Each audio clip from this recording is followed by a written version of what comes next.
ये एक ऐसी किताब है जिसके बारे में आपने शायद सुना होगा। किताब का नाम है मैन्स सर्च फॉर मीनिंग।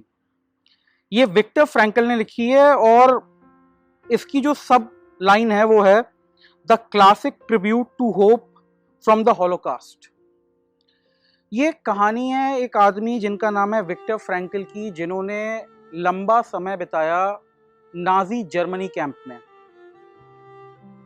और जब ये इस कंसंट्रेशन कैंप से निकले तो उसके बाद इन्होंने ये पूरी किताब लिखी, इन्होंने अपना अकाउंट लिखा।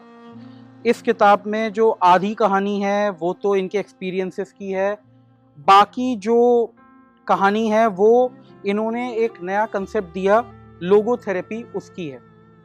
नाउ ये पहली बार नहीं है कि मैंने ये किताब पढ़ने की कोशिश की हो। मैंने बहुत बार इस किताब को उठाया, बहुत बार पढ़ने की कोशिश करी, लेकिन पहले मैंने इसे कभी पूरा नहीं किया क्योंकि बहुत हार्ड है ये स्टोरी, बहुत ग्राफिक डिटेल्स हैं क्या हुआ था लोगों के साथ कंसंट्रेशन कैंप में। ज्यादातर बार मैं बस इसे थोड़े पन्ने पढ़ता था और रख देता था, मेरे को हिम्मत नहीं पड़ती थी आगे पढ़ने की। लेकिन फाइनली देखिए, लॉकडाउन का ही इफेक्ट समझ लीजिए या जो भी कह लीजिए, समय ज़्यादा है, चीज़ें कम हैं करने के लिए, और I was running low on reading material. मेरे पास किताबें ख़त्म हो रही थी, तो फाइनली इसका नंबर दोबारा आ गया। और बहुत ही इम्पोर्टेंट किताब है अगर आपको लाइफ के बारे में समझना है, और इस समय पढ़ने के लिए शायद ये सबसे अच्छी किताब भी है और सबसे खराब किताब भी है।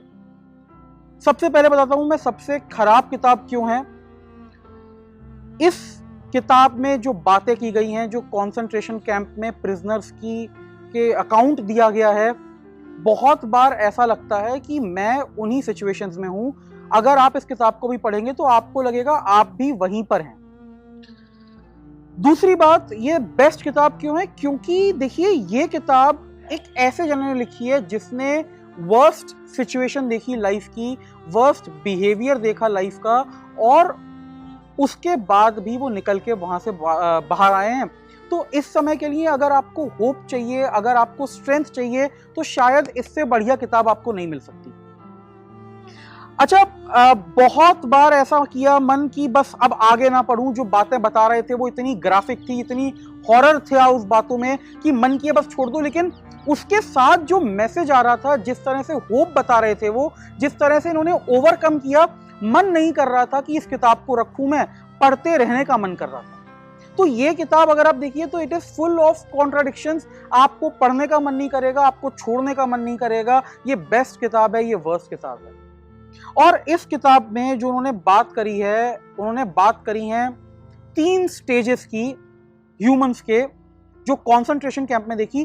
पहला था शॉक, और देखिए कितना बढ़िया ये रिलेट होता है इस सिचुएशन के साथ। जब लॉकडाउन शुरू हुआ तो हमारी जो पहली स्टेट थी ना, हमारी भी पहली स्टेट शॉक की स्टेट थी।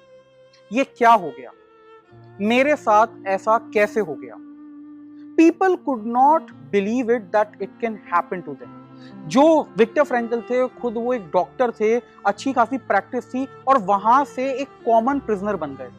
हम और आप अपनी लाइफ में शायद बहुत इंपॉर्टेंट काम कर रहे थे, बहुत अच्छी लाइफ जी रहे थे, वहां से सडनली हम लोग पहुंच गए लॉकडाउन में। तो पहला तो जो स्टेट था लोगों का वो था शॉक, ये हो ही नहीं सकता।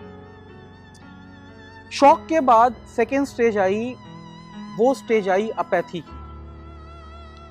और शायद हम में से ज्यादातर लोग जो हैं वो इसी स्टेज में, अभी सेकेंड स्टेज में है, अपैथी की स्टेज में है। आपने मान लिया कि अब तो ये हो गया, जो है वो ऐसा ही है, दिस इज अवर लाइफ। लोग जो कंसंट्रेशन कैंप में गए, उन्होंने थोड़े दिनों में मान लिया कि अब तो लाइफ यही है, और उनके सामने अब केवल एक ही चैलेंज था, एक ही गोल था, हर दिन मरने से बचना, survive. That was the only instinct that was left, बच किसी भी तरह से इस कंसंट्रेशन कैंप से निकलना। अगर देखिए तो हम भी यहाँ पर अभी इसी स्टेज में हैं। हम बस अब दिन पर दिन वेट कर रहे हैं कि किस तरह से हम सर्वाइव करते रहें इस लॉकडाउन को। हम डेली बस अपनी जो कोशिशें हैं, हमारी एक्टिविटी हैं, वो इसी पे हैं कि how do we survive this lockdown. और इन्होंने बताया कि अपैथी में प्रॉब्लम क्या आती है। इन्होंने एक सीन लिखा, बड़ा पावरफुल सीन लिखा कि बहुत थक चुके थे ये, और उस समय ये as a doctor, as a health care provider काम कर रहे थे एक कॉन्सेंट्रेशन कैंप में, एक हट के इंचार्ज थे, और वो जो हट थी वो सिख हट थी, और वहां पे रोज लोग मर रहे थे। तो इन्होंने जस्ट देखा कि एक जो पर्सन था जिसकी डेथ हुई थी, उसकी डेड बॉडी को बाहर ले जाया जा रहा है। एक कोने में ये सूप पीने बैठे, और जो सूप बताया इन्होंने, बहुत पतला सा सूप बताया है, बहुत कम क्वांटिटी खाने को मिलती थी। ये सूप पी रहे थे वो, और तभी इन्होंने एक छोटे से छेद में से उस हट से बाहर झांक के देखा, तो जो पर्सन जिसकी अभी डेथ हुई थी उसकी डेड बॉडी बाहर पड़ी। और फिर उन्होंने लिखा, इन्होंने अपना सूप पीना चालू रखा। ही डिड नॉट स्टॉप।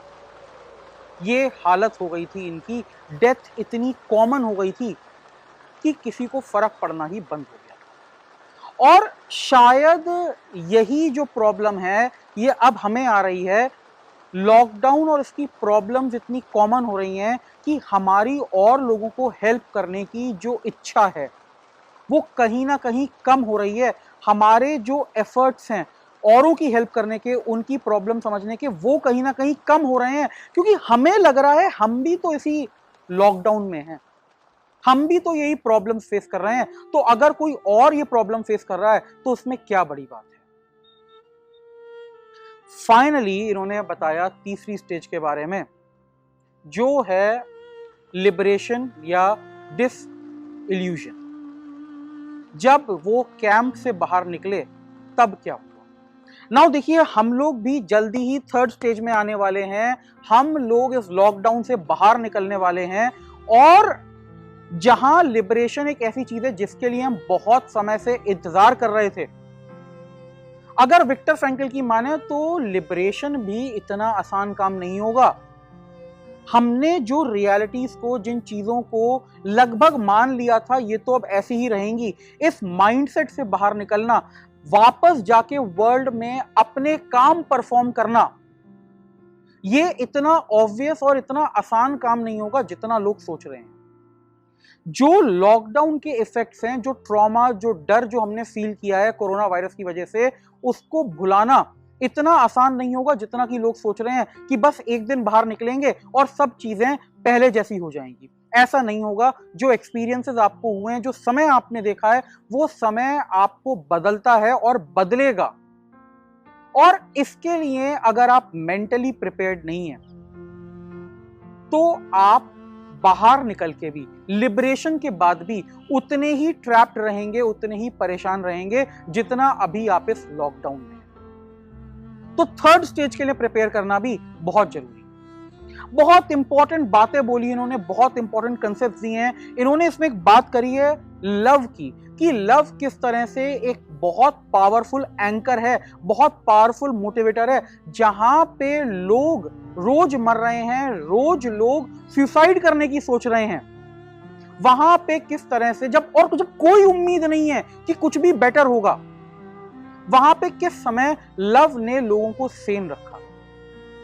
इन्होंने अल्टीमेटली एक बात कही है, आपसे सब कुछ छिन सकता है, आप सब कुछ गंवा सकते हैं, you can lose it all, but if you decide, if your mindset is such कि नहीं, मैं अपनी डिग्निटी, मैं अपना मेंटल बैलेंस, मैं जो अपनी वैल्यूज हैं वो नहीं छोड़ूंगा, तो आपको कोई मजबूर नहीं कर सकता। समय खराब हो सकता है, मुश्किल हो सकता है, लेकिन अगर आपका माइंडसेट स्ट्रांग है, आपको कोई बाहर वाला हरा नहीं सकता। आप वापस वर्ल्ड में जाएंगे, अपने काम करेंगे, आप स्टूडेंट हो, आप वर्किंग प्रोफेशनल हो, आप बिजनेसमैन हो, बहुत सारे चैलेंजेस आएंगे, चीजें बहुत चेंज हो गई हैं, चीजें सेम नहीं रहेंगी, लेकिन ये आपके ऊपर है कि आप उन सिचुएशंस में अपना माइंडसेट कैसा रखें। अगर आप मान लेंगे सब बुरा है, कोई उम्मीद नहीं है, तो बहुत सारे लोग मर गए इस कैंप में, वैसे ही बहुत सारे और लोग भी शायद डिस्ट्रॉय हो जाएंगे। लेकिन विक्टर फ्रैंकल ने यह माना कि मैं यहां पे अपनी स्टोरी खत्म नहीं करूंगा, मैं यहां से बाहर निकलूंगा, और वो बाहर निकले। और देखिए, जब मैंने ये कॉपी खरीदी, इसमें 12 मिलियन कॉपी सोल्ड। इनकी जो कहानी है वो 12 मिलियन से भी ज्यादा लोगों तक पहुंच चुकी है। यही इनको अपना मैसेज पहुंचाना था, इसीलिए ये वहां पर डटे रहे। He did not give up. It is up to you, it is in your mind. अगर आप मान लेंगे कि नहीं, this will not be the end of me, believe me, this will not be the end of us. If at all we will come out stronger, we will come out more resilient. और जैसे इन्होंने अपने लिए एक जगह बनाई नए world में, वैसे ही हम और आप भी अपने लिए एक नई जगह बना सकते हैं इस रीडिफाइंड वर्ल्ड में, इस चेंज वर्ल्ड में। ये इम्पॉसिबल नहीं है। Thank you very much.